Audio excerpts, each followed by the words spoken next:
আমাকে কথা বলতেই হবে ইনশাআল্লাহ, কারণ আগামীতে আবার আপনাদের সাথে দেখা হবে কিনা আমি জানি না। কথা বলতেই হবে। বসেন, কেউ দাঁড়িয়ে থাকবেন না। আমি দেখতে পাচ্ছি বাংলাদেশের ভাগ্য আকাশে উত্তর গগনে কালো মেঘ জমা হয়েছে। ঝড়ের পূর্বাভাস লক্ষ্য করছি। যদি মোকাবেলা করতে না পারেন সক্ষম ভাবে, এমন অন্ধকার গাঢ় কালো অমাবস্যার রাত আসতে পারে যার সুবে সাদেক হওয়া অসম্ভব। সুতরাং আপনারা কি কাপুরুষের মতো কাফের মুশরিকদের গোলামি করে মরতে চান? বিড়ালের মতো 500 বছর বেঁচে থাকার কোনো লাভ নাই। সিংহের মতো 1 ঘন্টা বাঁচতে চাই। আমাদেরকে বলা হয় সাম্প্রদায়িক উস্কানিমূলক কথা নাকি আমি বলি। পত্রপত্রিকা দিছে না তারা? সাম্প্রদায়িক উস্কানি কথা, সাম্প্রদায়িক উস্কানিমূলক কথা বলি, সেই জন্যই বোধ হয় শত শত মুসলিম আমাদের কাছে এসে মুসলমান হয়। মানুষে আর বোকা বানানো যাবে না। যাবে কি? আর বোকা বানানো যাবে? তারপর বলছে কি? এরপরে বলছে, আমাকে বলছে রাজাকার। শুনে রাখো চট্টগ্রামের লক্ষ লক্ষ জনতা, পার্লামেন্টে যখন আমাকে এই কথা বলা হয়েছিল, আমার পার্লামেন্টের কলিগ জাফরুল্লাহ চৌধুরী সাহেব বসে আছেন এখানে, জাফরুল ইসলাম চৌধুরী বসে আছেন পাশে, প্রধানমন্ত্রী সুদ্ধা, অন্তত 3 শতাধিক পার্লামেন্টের সম্মানিত সদস্যরা সেদিন বসা। 1997 সনের বাজেট বক্তৃতা যখন আমি করতেছিলাম, ডক্টর কুদরতে খোদা, নাম রাখছে কুদরতে খোদা, আসলে গজবে খোদা। এই লোকটি নাস্তিক, ইসলামের চূড়ান্ত দুশমন। তার প্রণীত শিক্ষা ব্যবস্থা যখন সমালোচনা করছিলাম, ট্রেজারি বেঞ্চ থেকে আমাকে বলা হলো রাজাকার। আমি আমার সমস্ত শক্তি একত্রিত করে বলেছিলাম, শুধুমাত্র হিন্দুস্তানের রাজাকারেরাই আমাকে রাজাকার বলতে পারে। আমি বলেছিলাম 1973 সন পর্যন্ত আমি বাংলাদেশের কোন রাজনৈতিক দলের নেতা এবং কর্মী ছিলাম না। আমি রাজাকার নই।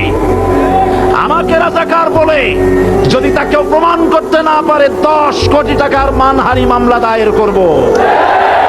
আমার এই বক্তব্য সারা দুনিয়া শুনেছে। পার্লামেন্টে আমার এই বক্তব্য রেকর্ড হয়ে আছে। সেদিন 3 শতাধিক পার্লামেন্ট মেম্বারের কেউ আমার চ্যালেঞ্জ গ্রহণ করেন নাই। যে কোনো ব্যক্তি পার্লামেন্টে গিয়ে আমার বক্তৃতা দেখে আসতে পারেন। এরপরে 1997 সনের 7ই অক্টোবর দৈনিক জনকণ্ঠ পত্রিকা যখন আমার বিরুদ্ধে লিখলো, সেই পত্রিকায় সাইদির ওপেন চ্যালেঞ্জ 8ম পাতা, 1997 7ই অক্টোবর, এত বড় 2 কলমে হেডিং। সেখানে আমি বলেছি, বাংলাদেশের সকল সাংবাদিক, গোয়েন্দা বিভাগ, বাংলাদেশের সকল বুদ্ধিজীবীকে আমি আমার পিরোজপুরে আমন্ত্রণ করছি। আমার উপস্থিতিতে যদি কেউ প্রমাণ করতে পারে বাংলাদেশের স্বাধীনতা যুদ্ধের বিরুদ্ধে আমার কোনো ভূমিকা ছিল, সজ্ঞানে স্বেচ্ছায় জাতীয় সংসদের সদস্যপদ থেকে পদত্যাগ করব। 3 বছর পার হয়ে গেছে, আজ পর্যন্ত কেউ এই চ্যালেঞ্জের মোকাবেলা করে নাই। সুতরাং আমাকে যারা রাজাকার বলবে তারা পিতৃ পরিচয়হীন অবৈধ সন্তান।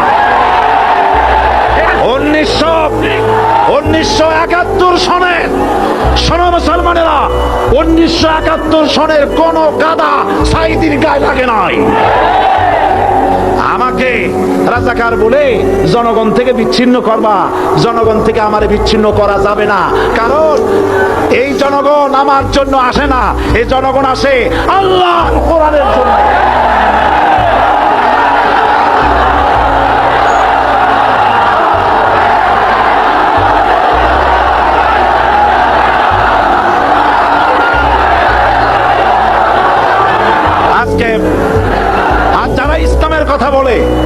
যারা ইসলামের কথা বলে তারাই রাজাকার, তারাই মৌলবাদী। মৌলবাদী বললে আমরা অসন্তুষ্ট হই না। কারণ মৌলবাদী শব্দটা আসছে মূল থেকে। মৌল শব্দ এসেছে মূল থেকে। মূলবাদী তার মানে যারা মূলে আছে। মূল হলো কোরআন, মূল হলো হাদিস, মূল হলেন আল্লাহ, মূল হলেন আল্লাহ রসুল। আমরা আছি মূলে। এখন বলেন তো মূলের শক্তি বেশি না আগার শক্তি বেশি? আমাদের যারা মৌলবাদী বলে ওরা হলো আগাবাদী। মূলে আছে কত কোটি? 12 কোটি। মূলে আছে কত কোটি? আর আমাদের যারা মৌলবাদী বলে ওই থাকো গাছের আগায়, আমরা মূলে। লাভালাভি বেশি করবা না। 12 কোটিতে গাছের গোড়া আসতে নানা দেবে, মামু বাড়ি দিল্লি গিয়ে পড়বা, বাংলার জমিনে জায়গা হবে না। এ কথা বিশ্বাস করো।